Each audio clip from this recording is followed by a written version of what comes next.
সময়বোৰ সঁচাকৈ পাখি লগা কাঁড়ৰ দৰে পাৰ হৈ যাব ধৰিছে বুজিছ।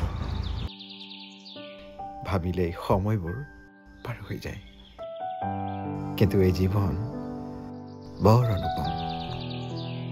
জানো তইনো কি এনে অনুপম হ'বলগীয়া বিচাৰি পাইছ জীৱনত?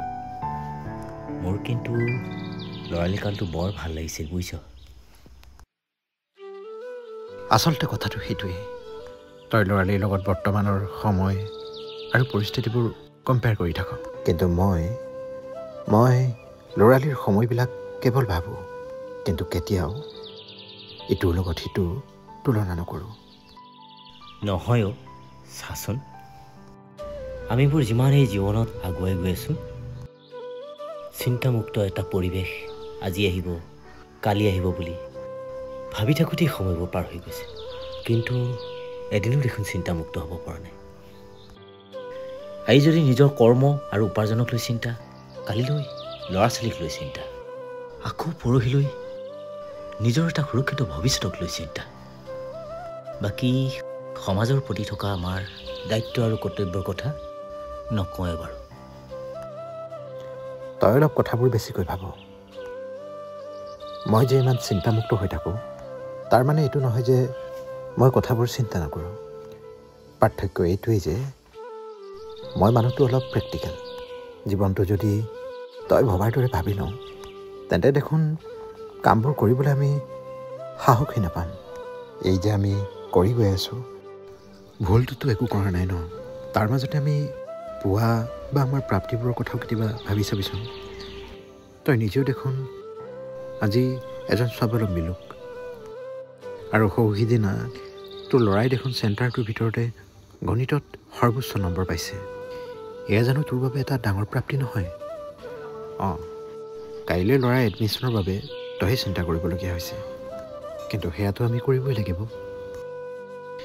আৰু চা, মা দেউতাৰ বাবে যে তই চিন্তা কৰি থাক, কিন্তু তই যে সৎপথত চলি কাৰো ওচৰত সৰু নোহোৱাকৈ ঘৰখন চলাই আছ, সেয়া তেওঁলোকৰ বাবে কিমান সুখৰ আৰু গৌৰৱৰ কথা নহয় জানো? কথাবোৰ হয় অৱশ্যে, কথাবোৰ মই অলপ বেছিকৈ চিন্তা কৰি থাকোঁ। কথাবোৰ ভাবিবি, কিন্তু নিগেটিভলি নহয়, পজিটিভলি ভাবিবি। সঁচাকৈ তই কোৱাৰ দৰে জীৱনটো বৰ অনুপম। সিদিনা দেউতাই কিবা এটা বেয়া কাম কৰিলে, ৰাতি ভাত নিদিছিল।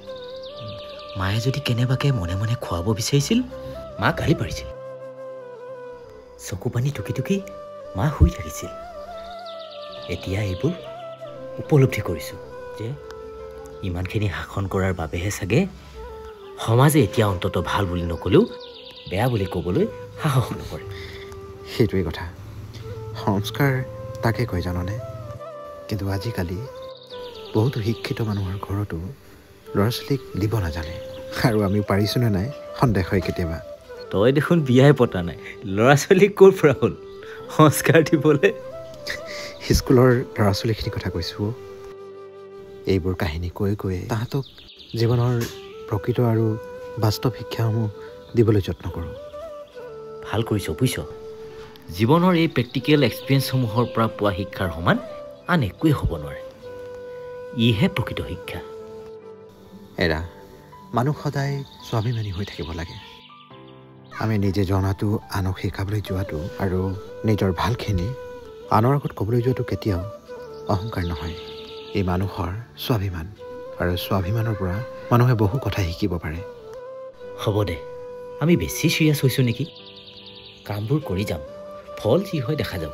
তই এটা কাম কৰিবি বুজিছ, আজি তই আমাৰ ঘৰতে ভাত সাজ খাই যাবি। বহুদিনৰ মূৰত তোক লগ পাইছোঁ। হ'ব দে।